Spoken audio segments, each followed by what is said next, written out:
हे मेहंदी हल्दी नाव हे आपण घरच्या घरी पण बनवू शकतो। हे असं सगळं रॉ मटेरियल येतं। ये सब रॉ मटेरियल मिलता है।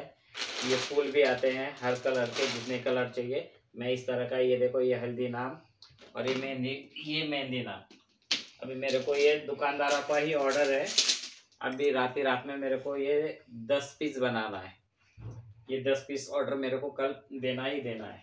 तो ये भी मैं रात में कम से कम ये 2 घंटे, 1.5 से 2 घंटे लगेंगे मेरे को बनाने में। ग्लू गन है और ये फटाफट एकदम इजी है। एकदम इजी आहे आणि एकदम सोपं आहे। फार छान आहे आणि आपली किंमत सर्वात कमी आहे, कारण की मी हे स्वतः बनवतो, मार्केटमधून रेडी घेत नाही। आणि जिथं सगळ्या संगमनेरची किमती बघा आणि माझ्या किमती बघा, आपला फायदा होणार म्हणजे होणार गॅरंटी। ओके, कोणाला पाहिजे तर या नंबरवर संपर्क करा। धन्यवाद। किंवा तुम्ही पण बनवू शकता, काही अडचण नाही।